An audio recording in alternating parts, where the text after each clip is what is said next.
Stań stabilnie. Lekko rozstaw nogi.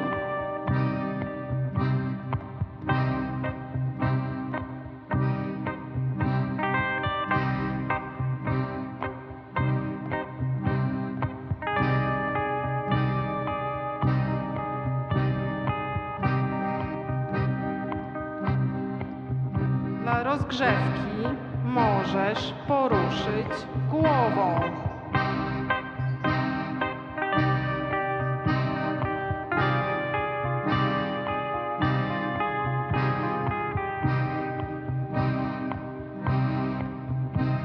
Co ważne, tylko w poziomie, przynajmniej w naszym kraju.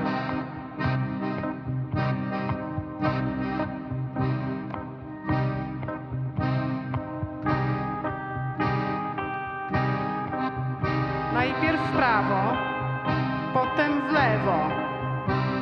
I jeszcze raz. I jeszcze raz.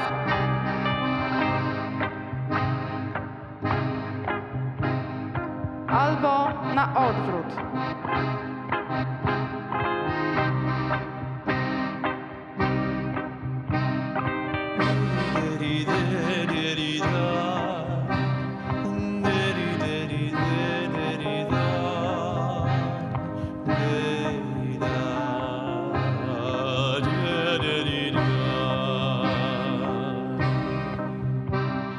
Czubkiem języka.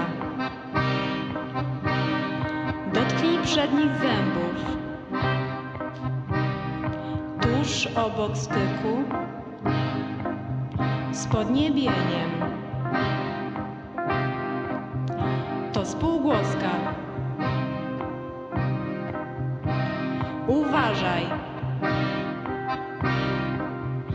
Ona zawsze z czymś brzmi.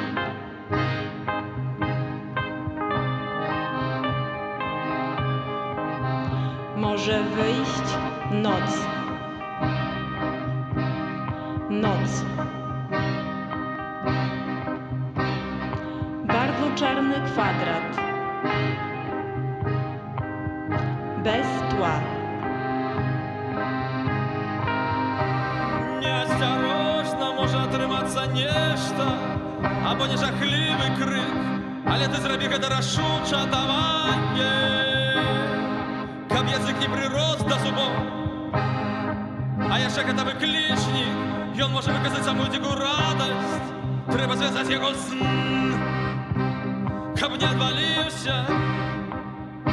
І хай толькі паспрабуюць адарваць яго, хай толькі паспрабуюць разлучыць нас.